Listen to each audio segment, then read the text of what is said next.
Hello, everyone. My name is Demet Çanakçı. I am a program director at Toronto Center. Thank you for joining us today. Today's session is not part of Toronto Center's pandemic series of webinars. However, it is devoted to a very important technical topic with global implications for financial stability. With COVID-19 consuming our attention for the past few months, most of us almost forgot about the 2008 global financial crisis. In the aftermath of the global financial crisis, the G20 endorsed a number of pivotal reforms intended to make the financial system safer. A core element of these reforms are policies that are addressing the too big to fail reforms in order to reduce moral hazard and systemic risk. The Financial Stability Board has been evaluating these reforms, and as a result, the FSB published a report for consultation on 28th of June.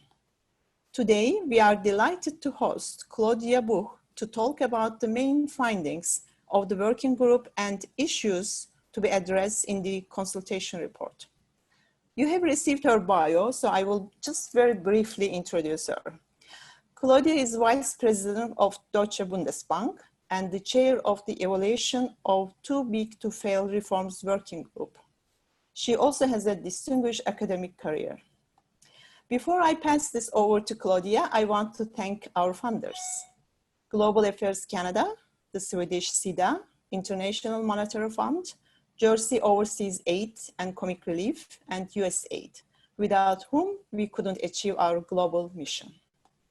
We have a great discussion ahead of us and look forward to your questions. Please use the Q&A tab to submit your questions during Claudia's presentation. It is now my pleasure to hand over the session to Claudia for her presentation. Enjoy the session. Over to you, Claudia. Thank you very much, Demet. It's a pleasure to be here, although I'm not sure what here means. We're all in different locations. It seems that Toronto at this time of the year would be a very nice location to visit, but I'm in Frankfurt and I'm very happy to be here, and also the virtual meeting format makes it possible for all of us to meet. And I noticed that listeners are across the globe, so I'm very happy also to get your feedback on what I'm going to talk about, which is the evaluation of too big to fail reforms. Okay, so what I would like to talk about today is the evaluation of too big to fail reforms, and I think you're all aware of what it means. What is the too big to fail problem? It's basically about the issue that banks can become so large, so complex, so interconnected that their failure would cause harm to the financial system and to the economy. And so because this problem exists, a lot of reforms have been implemented, like Demet said, over the past 10 years to reduce the cost and the probability of financial crisis. So we have higher capital requirements for banks as a whole, and in particular for the larger banks and for the more systemically important banks, enhanced supervision, comprehensive resolution regimes. And basically these too big to fail reforms are supposed to address the systemic risk and the moral hazard associated with these banks. Before going into the details of what this evaluation has done, and I should say, I'm just speaking on behalf of a whole team, a very dedicated team in the FSB, across the FSB countries that has done this evaluation. And a lot of time and effort went into it, starting early last year. So, and this is basically, this evaluation is part of a big project of the FSB evaluating the post-crisis financial reform. So as you know, these reforms have been agreed, the large body of it in 2009, so right after the global financial crisis. Then it took some time to actually implement, to design the reforms. So many of the too big to fail reforms actually became effective in 2015, for instance, with additional loss absorbing capital. And then the FSB said, well, the G20 leaders said, well, we have to also find a way to look at the effects of these reforms. So to actually have a framework of how we want to assess whether the reforms have reached their objectives, and how can we look at this. So there was a series of evaluations starting in 2017 on derivatives clearing, infrastructure finance, SME finance. So I'm sure also very relevant topics for people around this table here. But what I want to talk about is the too big to fail evaluation, as I said, which started the beginning of last year, and the final report is due early next year. And now we're kind of in a very interesting phase because we have the results. I noticed that this webinar is actually on the pandemic, so I must say, hope I'm not disappointing anybody, that our evaluation stopped prior to the pandemic. So we haven't taken the full effect of the pandemic into account, but we thought that we have interesting insights which are also relevant for this phase. And now it's the time for everybody to give feedback and to tell us what we have done, where we could improve our work. And that will, all that feedback during the consultation will also be part of the final report that we'll submit early next year. So that's why it's interesting for us to get feedback from all of you, from all interested stakeholders. But let me say a bit more how we're trying to tackle this issue, that actually the objectives of the reforms, namely to reduce systemic risk, to reduce moral hazard, these are things we can't observe. So there's no indicator. We can't go out and say, let's look at an indicator of moral hazard. All this is very indirect. And this chart basically shows how we're thinking about the problem. And let's start with the left-hand side, the choices of banks. So obviously bank managers, owners take a lot of choices, and some of these choices are affecting systemic risk. So the probability that a bank becomes distressed, and then also the capital shortfall given that the bank is distressed. And this then, in case that happens, in case the crisis happens or distress situation happens in the individual bank, governments have to choose. So they have to choose between bailout. So that was very often the route taken in the global financial crisis, because there was no framework for dealing with larger systemically important distressed banks, or resolution. And clearly what the reforms are trying is to tilt the balance towards not bail out, but bail in, choosing resolution options and managing distressed banks. So this choice of governments then in turn has implications for market perceptions of what we call implicit funding subsidies. So the more likely is a bailout, the higher is the implicit funding subsidy that systemic banks are enjoying.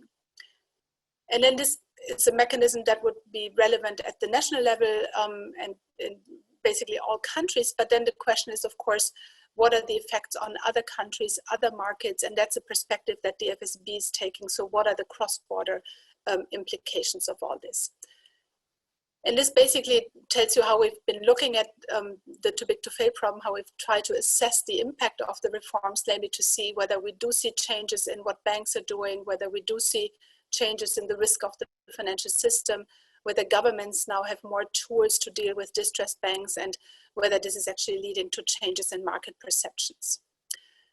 Before giving you the three main takeaways of the evaluation, let me also stress that usually you think about too big to fail as being about the globally systemically important banks. But as you see in this chart, and this is the basically the G20 countries, many countries have few or even none globally systemically important banks, but there are many, many domestic systemically important banks. And they're also part of this evaluation. I'll come back to that because we know less about these banks in an international context than we know about the so-called GSIBs. But just to be aware, this is not just about the GSIBs, but it's also about smaller banks, which is still very relevant at the national level. So what are the key findings? There are three of them. So the first is that these indicators that I've talked about systemic risk and moral hazard are really moving into the right direction. And it already tells you a bit the second finding, namely that effective too big to fail reforms actually bring net benefits to society. But we also find, of course, this sounds very positive. It sounds like we are there and nothing remains to be done. But this is actually not the case. So we also find that there are gaps that still need to be addressed. For example, improving the resolvability of financial institutions. We found a lot of information and data gaps. I'll come back to that. So the first finding, these indicators of systemic risk and moral hazard. why are we saying that they have improved? Well, the first is, and there's actually, it's a very easy to visualize graph. These are the capital ratios of globally systemically important banks, and they have increased. So that's clearly beneficial. This is also has helped us, I think, tremendously in the pandemic situation, because there were buffers in the system that the banks could use to buffer shocks in the system. So that's clearly a positive finding. And that actually in and of itself implies that profitability of the systemically important banks has fallen relative to that of other banks. And you very often hear the banks complain, maybe the owners of the banks complain that profitability has declined, but we are actually saying that this is positive from the point of view of society as a whole, because higher capital means that return on equity declines. The reforms have also incentivized the banks to take on lower risk. We have higher funding costs because of the internalization of this implicit funding subsidy. So all this leads to a decline in profitability, which may well be in line with the stronger resilience of the financial system, of the banking system. So all this is clearly positive. And the third finding here is that lending has not declined. So many people fear that, well, if you increase capital requirements, in particular in the short run, that may mean that lending would decline. We haven't found that. We actually also haven't found that there are any other significant changes in the balance sheet structure of the systemically important banks compared to other banks. So maybe our measurement is not fine enough. Maybe that hasn't actually happened. But also we find that the complexity of global banks remains quite high. In terms of choices of governments, so failure of large banks has become less likely, but should it happen, what can governments do, or rather resolution authorities, what can they do? Clearly, implementation of resolution reforms has made progress. So we've actually constructed a resolution reform index going through a lot of FSB documents, national documentation. We've asked our members, and what we came up with is a resolution reform index that you see here on the left-hand side. And it basically gives you the legal implementation of resolution reforms following the FSB key attributes for resolution systems. And you see that there's been a gradual improvement. So there's much better systems now for the resolution and restructuring of distressed banks. So that's clearly positive news. It's on the legal side. So we have these institutions, we have the legal frameworks. And then of course the question is, to what extent is it actually implemented? Are these reforms used? Is it credible? I'll come to that in a second. What we also find is that total loss absorbing capacity has increased, and that's usually the acronym TLAC is important here. So what TLAC basically is that on top of the capital that the banks have, the equity capital, there's a tier of debt that the banks have issued that can be bailed in case of distress. And the GSIBs have to meet the final TLAC requirements by the end of 2022, and most banks already meet these final TLAC requirements. That's certainly good news. It's of course also reflecting that for most of the time period we're looking at here, there's been a very benign market environment, so the issuance was relatively smooth during this period. So that's good news in terms of feasibility of resolution. Is this considered to be credible? That's obviously a key question here. And what we do find is that, yes, implicit funding subsidies have declined. So you can see this here. When you look at what we're doing here in this chart is we are comparing the funding costs of systemically important banks to those of other large non-bank institutions, corporates, to other non-bank financial institutions. And no matter which metric you use or which comparison group you use, you see that if you look at the post-reform period versus the period kind of in between the crisis and prior to the implementation of the reforms, so the third part of this chart versus the middle part, then you see that these funding costs have fallen. So that's good news in the sense that implicit funding subsidies are lower now than they were prior to the reforms. But you also notice that in the crisis, in the pre-crisis period, we also had, we are not necessarily below the pre-crisis period, to put it this way. So there's a reform effect, but comparing it to longer time series, there's not a big change. And I don't want to go into much detail here, but we also have a lot of indicators that market discipline has improved, so that markets are linking these funding subsidies more than they did prior to the reforms to the actually underlying risk of the financial institutions. So all of this is actually also good news from the point of view of whether the reforms are working. The second point, or the second key finding, the benefits to society. And there's obviously different ways of looking at the costs and benefits of these reforms. There's kind of this private view, the private perspective. So what would an individual bank, an owner of the bank, say? And obviously what I've just been talking about, the reduction in implicit funding cost subsidies, that actually means higher funding costs for the individual banks. So the banks may say, well, this is not our ideal world. We were better off in a situation with lower funding costs. But of course, we have to take the point of view of social costs and benefits. And what matters there is how likely is a bank to fail, how big is the potential loss to the taxpayer. So these are the social benefits you see here on the right-hand side. But also from the social perspective, there might be costs. So we might see a decline in lending. We might see, if the banks pass through higher funding costs to their customers, we might see higher borrowing costs. So we try to look at this in very different ways, and what we basically find is, and I make this very short, the social benefits are higher. So for the sake of time, I won't go into the details of how we look at this, but this is actually positive news again from the point of view, is it beneficial or not? There's a lot of detail on this in the report. Let me just mention one aspect here. Clearly, lending hasn't declined, so we don't see that the ratio of credit to GDP has fallen. What we do see is that there's been a shift in market share. So you can see this in this chart here. So the systemically important banks, they have reduced their market shares, but there's other institutions that have come in. So that's the yellow line here in the left-hand panel. So there you see that, of course, market shares change only slowly over time, so you don't see big jumps in this time series. But if anything, then the GSIBs and DSIBs, they have done less lending, and the and other financial institutions and other banks have come in.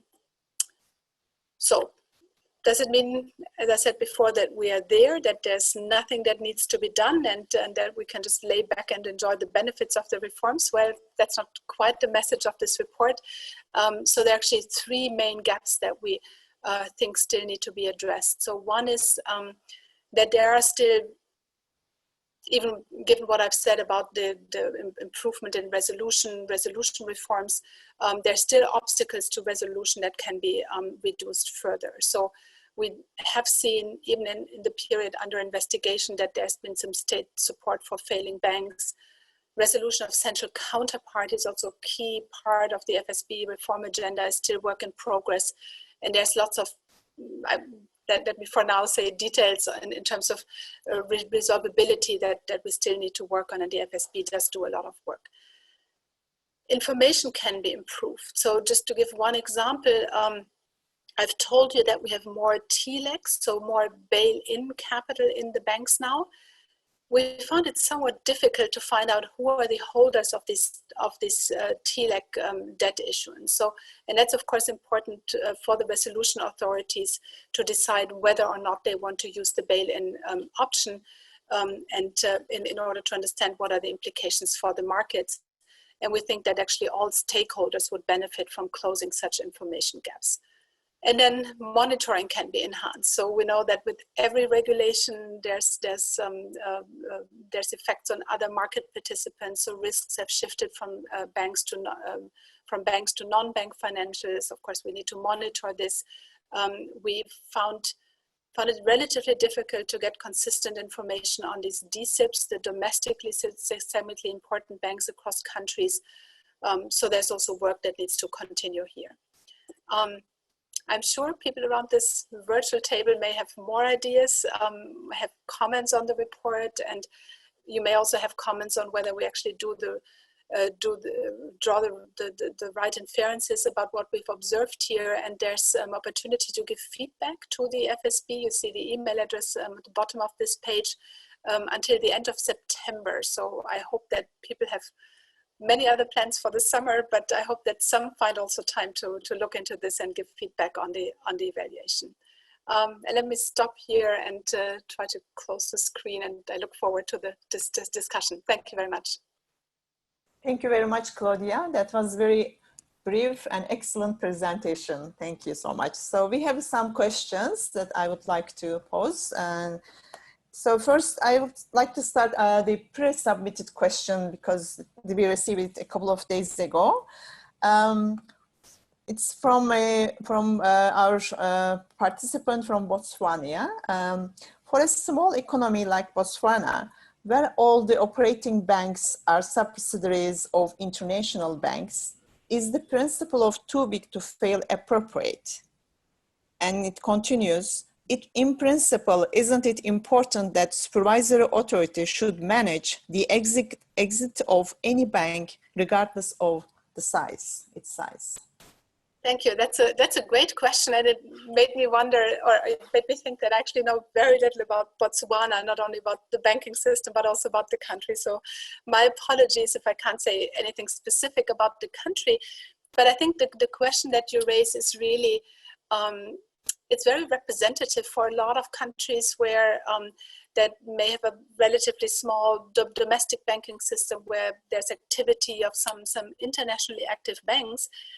And I would say that that's actually this whole issue of too big to fail is crucially important for countries like I try to portray Botswana without knowing the details in the following sense. So one is also domestically, there are banks that can be too big to fail for the individual country, that have a high market share, that can impose risks for the domestic financial system, for the domestic taxpayer. So I think a lot of the issues that are part of the FSB attributes of how to deal with failing banks can be actually relevant for every country, even if from an international perspective we would say, well, the banks in this country are not significant enough for the global financial system, or there's not much cross-border activity. So I think it's useful for all countries to consider what does my local market structure look like, and what are issues if a large player in this market fails or is distressed.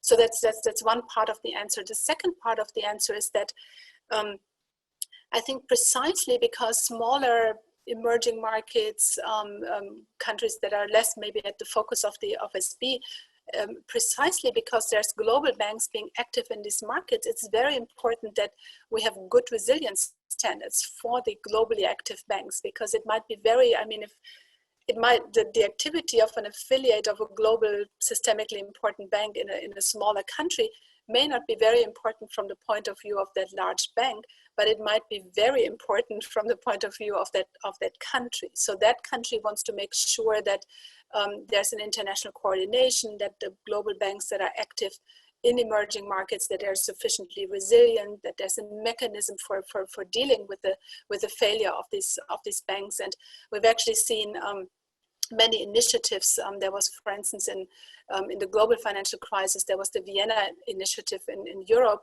precisely in order to coordinate the activities of global banks so that they don't all of a sudden exit smaller markets with very high costs for these economies. So I hope that answers the question. There was also a second part of the question. If I understand that question correctly, I think that, I mean, in some sense, banks are different from other companies, non-financial firms, in the sense that it's not that easy to just send a bank into insolvency. So there's differences in terms of how to deal with a distressed bank in compared to a distressed non-financial.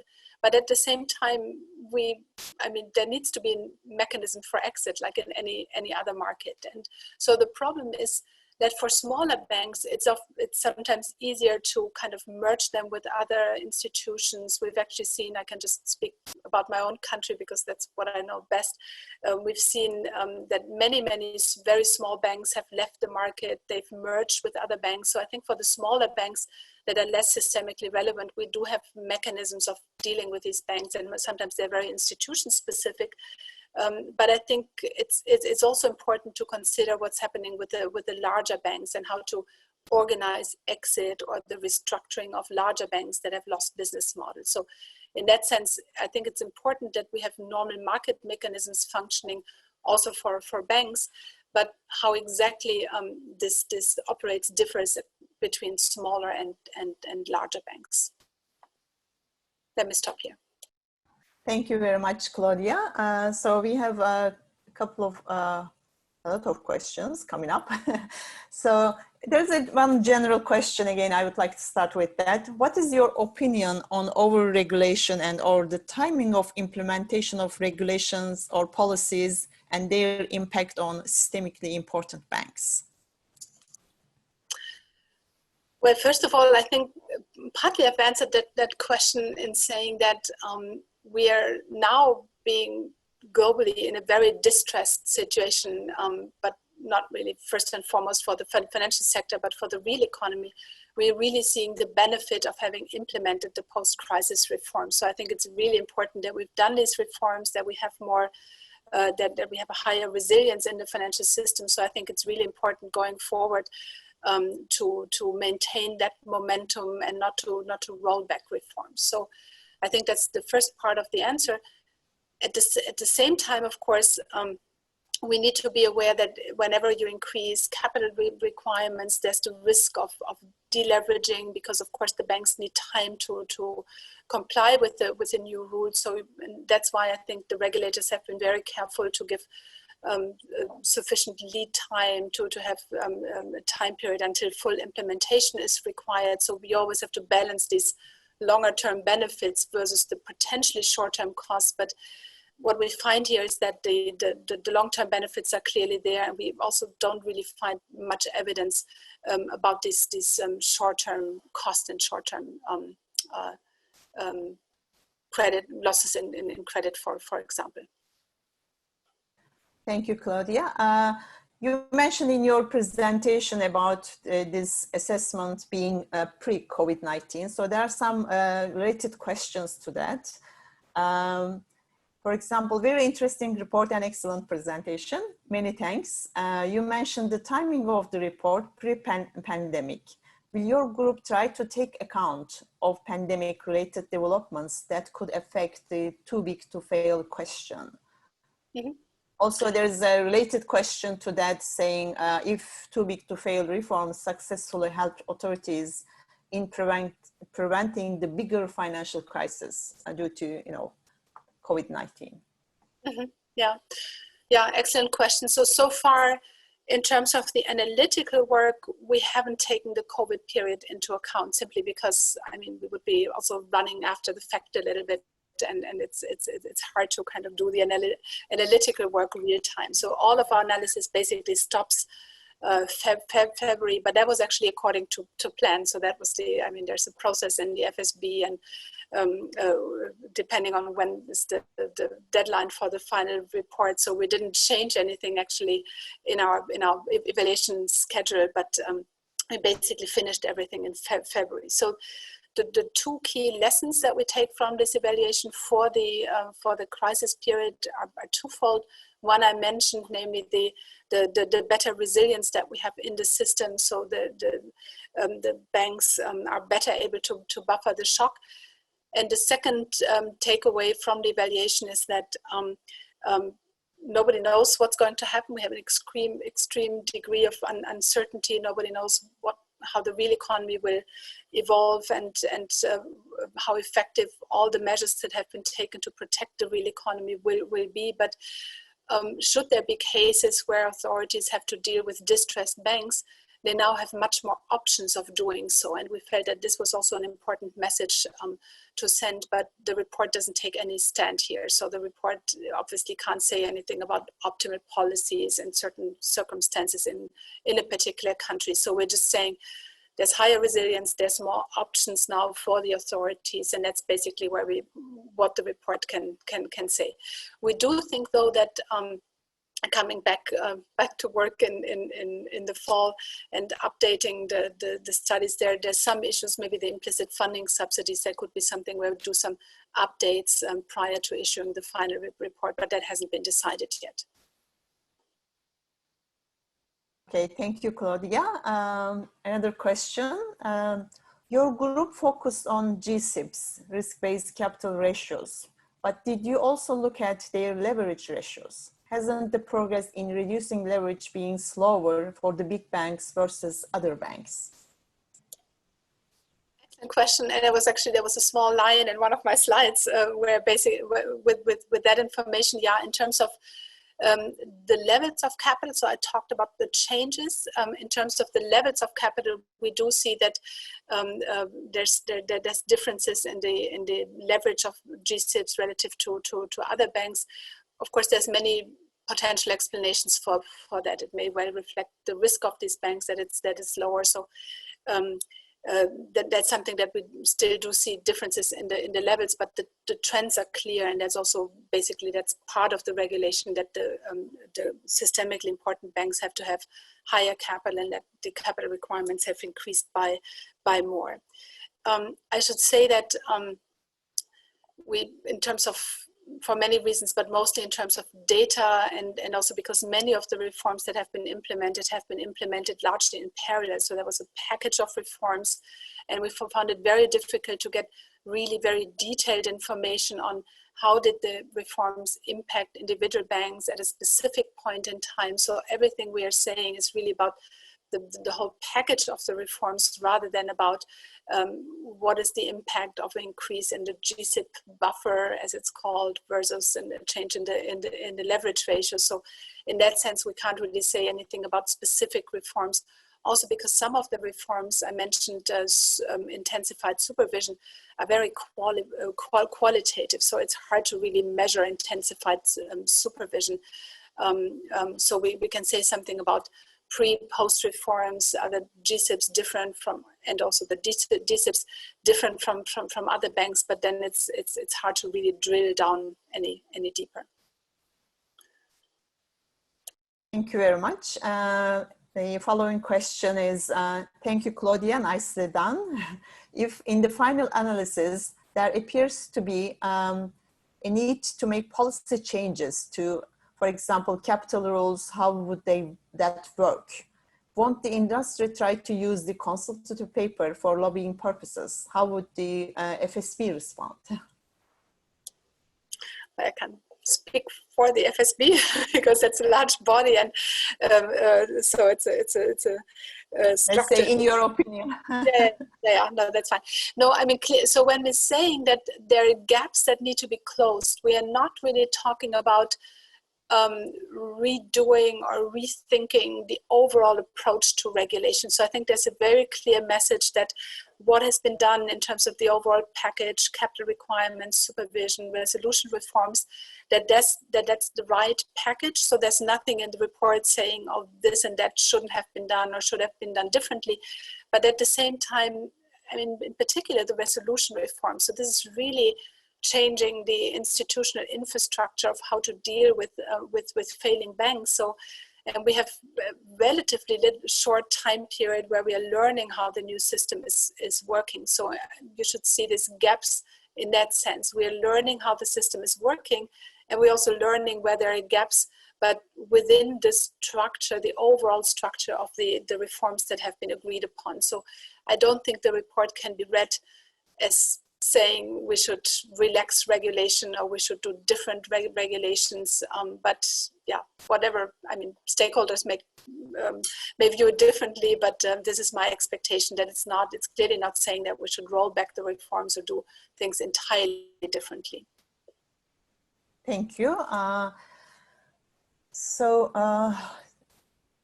thanks so much for your clear and precise presentation. Could you tell us how Basel Committee and Financial Stability Board will work closely to include this new regulation in the Basel principles? Yeah, so we've actually worked very closely with the Basel Committee. So there was a subgroup doing related work on DSIBs and GSIBs and the buffers. So there was very good cooperation, and I should say that anything the FSB is doing here, like I said before, so there's no recommendations for policy changes. So basically, all the relevant bodies, all the relevant standard setters can now take the report, look at it, go through it, and see whether there's any need for changes. But then those changes should be discussed in the Basel Committee or in the respective bodies. It's not only the Basel Committee. So very close cooperation, but no, I mean, we wouldn't interfere with the responsibilities of other committees. And I think there's a very good division of labor here. Thank you.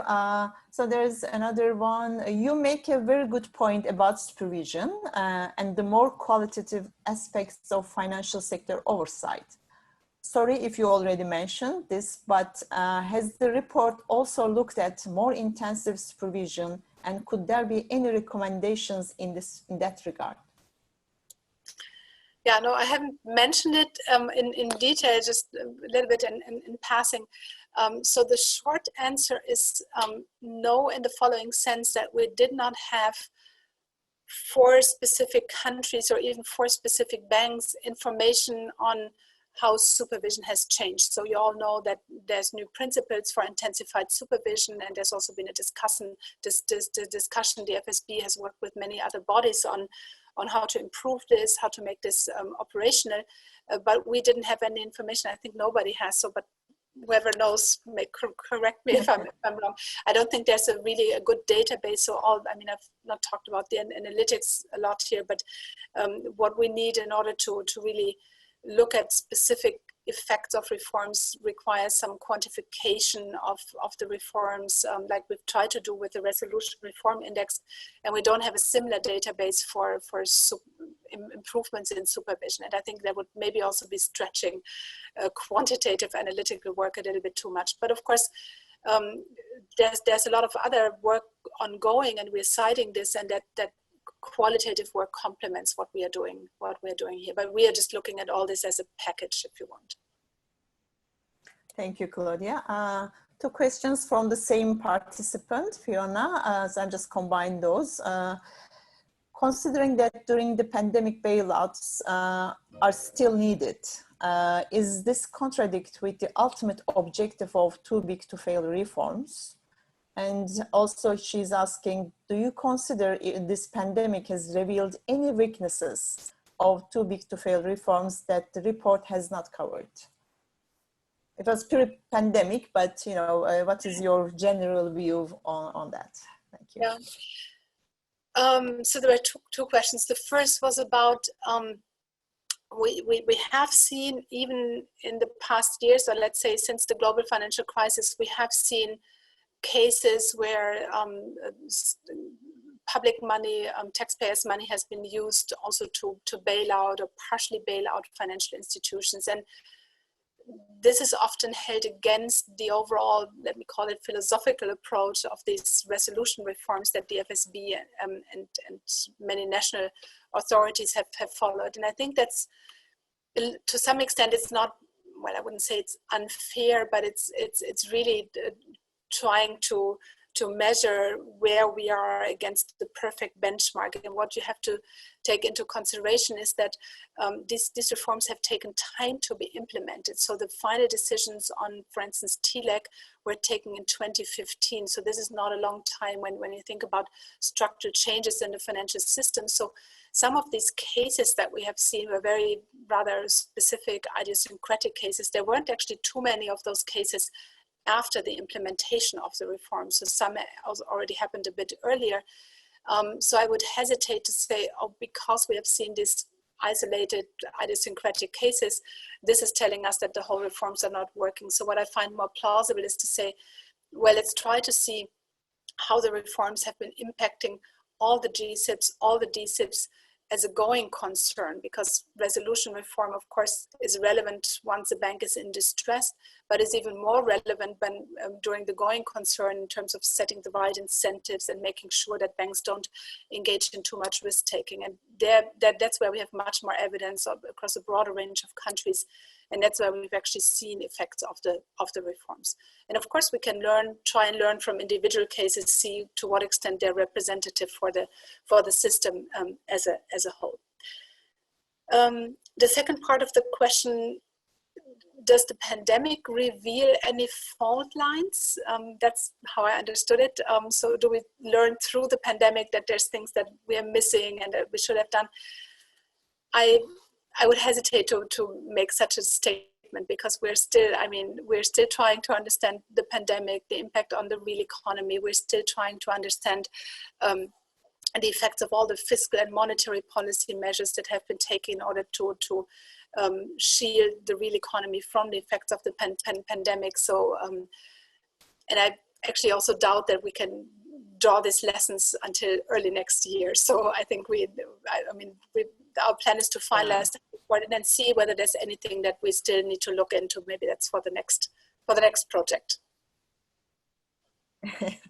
Okay, great. So another question: will it be possible to factor into your analysis the official sector measures taken by European Central Bank, Federal Reserve, Bank of England, and others to provide stability? Haven't these measures also helped the GSIBs? Yeah, I mean, from an analytical point of view, clearly we can use basically all the analytical work that we have done, and I actually haven't explained much what we have done. So there's a lot of detail in the report. So basically, for those familiar with the literature, take for example the literature on implicit funding subsidies. So we basically look first of all, what is available in the literature? Are there analytical approaches that are useful for us? And then we've replicated some of these studies because we found that a lot of evidence is not available for all the countries that we're interested in. And I think it would be straightforward from an analytical point of view to again take these studies and say, now let's not look at the impact of resolution reforms, but let's factor in other macroeconomic developments like the policies that people have mentioned, fiscal policies, monetary policies. So that can be done. We are very transparent about the analytical tools we're using. There's a long technical appendix. We're citing the studies. Is this something that we are planning to do within the time frame that we have? I guess not. I haven't discussed with my team, but there would be another big effort to really go, really update all these studies, taking into consideration the effects of these other policies. So it's nothing. It's also not in the more technically speaking, it's not in the mandate of this group to look at all this, but the analytical approaches, I'm sure people would find good ways of actually integrating also these other policy measures. Yes. Thank you, Claudia. I see many questions related to pandemic effects, so maybe it's another, webinar series to look at this issue. There's another different question. Do you think there is any hope of creating a global regulatory derivatives trade repository available to all G20, Prudential Central Bank, and Securities authorities? That's a very specific question. Yeah. So is this about the data, trade repository data? So it's the derivatives traded on CCPs? Is that the idea? Yeah, I think that's what is meant. Not clear, but yeah. Yeah, so we have made a lot of effort also to get better data on trade repositories, and I know there's a lot of projects here in Europe, and my colleagues here in the Bundesbank are also working with those data in the statistical community. There's also a lot of work on how, I know that individual countries have collected that data, so I think there's a lot of learning, information sharing, how to use this trade repository data. I must say that I'm not aware of initiatives to combine all this into one major database, so it seems a daunting task. I don't know. So I think at the current juncture, we're trying to use and learn how to use the information that we have available, and maybe there's a good it's less about integrating everything into one database, but learning how to use these databases, sharing experience. So maybe that's the more promising route to take. Thank you. I also see some questions in the chat box, so I'm going to pick one of those. Is there as well progress towards a level playing field? In other words, are all countries addressing the too big to fail issue appropriately, or which countries need to do more? Perhaps we cannot mention the names of the countries, but you know, I'll leave it to you. Yeah, no, I mean, there's, yeah, so I can't name countries. I mean, that's actually also not the purpose of this type of evaluation work. So as you know, the FSB is also doing peer reviews where they engage very closely with national authorities. So that's, I think, the forum or the channel through which this kind of country-specific recommendations should be conveyed. So what we are doing here, so you can look at the data. Let me take this resolution reform index. The information on the resolution reform index is in the appendix of the report. You can actually download from the FSB website. You do see differences in implementation across countries, and that's what the report is saying, that these gaps between full implementation and where the countries are right now, these gaps should be closed. So that's one of the things that I mentioned earlier. We very well understand that it can be very difficult politically to implement these reforms. So I wouldn't, even for the countries where you see a gap, I wouldn't see that they haven't made enough effort, but it may just be very difficult also nationally. But of course, we should all aim at following the same same standard and the same principle. So this is what the FSB work is about. Does that necessarily mean all countries have to do exactly the same thing? So that's sometimes what you hear, that we're only living in a well-regulated global financial system if everybody's doing the same. Well, not necessarily. So there might be important country-specific features that you have to take into consideration when designing regulation. And I think this is not where international bodies can say a lot, but it's important that wherever cross-border effects are relevant, where there's externalities, that we then follow a same coordinated approach to make sure, coming back to the first question, to make sure that also smaller countries, emerging markets can rely on a coordinated global system. I think that's very important. So coordination where it's needed and appropriate, but national approaches wherever there's need for it. Thank you, Claudia. So another question for you. To what extent does the concept of too big to fail and emerging reforms apply to other financial institutions such as the insurance and capital market sector or group? Yeah, so not the focus of this evaluation, obviously. There's a lot of this discussion, to what extent can other institutions also be too big to fail? I think there are two answers to this question. One is, of course, banks and insurance companies. To give that example, they have different business models. So when you do classification of banks as being systemically important, that would be different for insurance companies. So I think it's important to take these differences into consideration. Clearly, there's one set of institutions, the CCPs, the central counterparties, that are to some extent systemically important by definition, because we want derivatives to be traded on central platforms and not just over the counter, where it's very difficult to supervise and to monitor. So this is why the report is saying that, in particular for these central counterparties, we also have to make progress with defining resolution systems, implementing resolution reforms. So that's one of the areas where we see need for action also.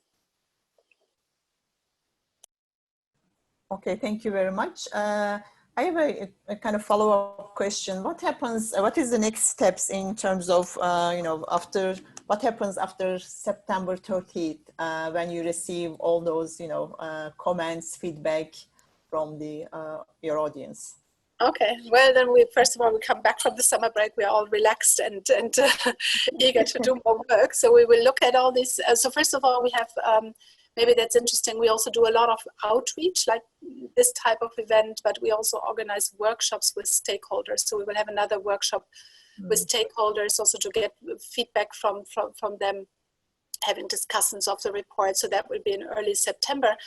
Then we can all come back from our summer holiday. We will look at this feedback. Actually, the feedback will also be posted on the FSB website. So whoever wants to see it, read it, can do so. We will go through it. We will see to what extent there's feedback that we need to take into consideration when drafting the final report. To what extent there's additional sources we have to cite, and there might be very targeted updates of the analytical work, like I mentioned earlier. So we haven't discussed exactly what this will be, and we have to finish that also in the third, fourth quarter of this year. So that gives a somewhat limited time frame. So there will be targeted updates and just seeing where we've misrepresented some evidence. So there's actually a whole set of consultation questions, which kind of gives you the type of information we would want to have to improve the report and to publish the final report.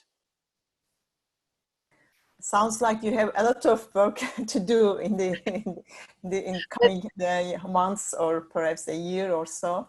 It's really must be very hard to assess the impact of such reports, to evaluate those, and big congratulations to the FSB team and your working group. I have a different question as a closing. I know you are very busy, so we won't take your time. I apologize for the rest of the participants. We won't be able to answer all the questions, but I appreciate their enthusiasm and joining us today. And this is totally different than our theme. So we don't really see many female leaders accomplish so much, and like yourself, even in this century. So I was wondering, what piece of advice would you give to young women who are at the early stages of their careers? Interesting question, very different from the too big to fail question. Yeah, so, well, to some extent, I think the advice I give to, also in my previous life, working as an academic and having students, PhD students, I think the advice I gave was not that different for male and female students. So one of the first pieces of advice I always give is, whatever you choose or whatever you do things that you enjoy. So I think trying to pursue a career for the sake of pursuing a career, I think that's never a very good choice. So do things that you actually enjoy, and that where you feel like this is something I could do for the next 10 years, and maybe even longer. The second point is, one shouldn't shy away from challenging tasks. So, and maybe that's I don't know if there's a gender balance or differences across gender types there, but I think very, very often you learn, that's what I've learned, that things that seemed like a very difficult or too complicated task, actually after doing it several times, it was actually easier. There was a learning effect. So I think that's important, try to put the bar maybe not too high that you can't cross it, but be ambitious. So I think that's very important. And the third thing is work with others. So I think in particular in academia, where I'm coming from, there was for a very, very long time, cooperation, interaction wasn't really much appreciated. I think this has also changed over time, and working with others, I think, has two beneficial effects. I think usually it's more fun, and that's important. So you should enjoy what you're doing, and it also helps you building networks and in interacting with others, learning to also how to make compromise. And I think that's very important if you want to make it wherever, in academia or in a more policy-oriented organization like ours. So maybe these three pieces, and I think they hold across gender, but maybe they're particularly important for women in policymaking or academia. Thank you, Claudia. That was great advice. Very good. Also, just to attach to our theme today, too big to fail, perhaps we cannot never, be scared of failing, I guess. Yeah. Keep moving, take your lesson. Thank you very much. It was a great pleasure to having you today. We appreciate your time spending with us today, and thank you. Big thank you to our participants for their support. Hope to see you again in another Toronto Center event. Let's keep in touch, and thanks again. Bye, everyone. Thanks for listening. Thank you. Bye-bye. Thank you. Bye-bye.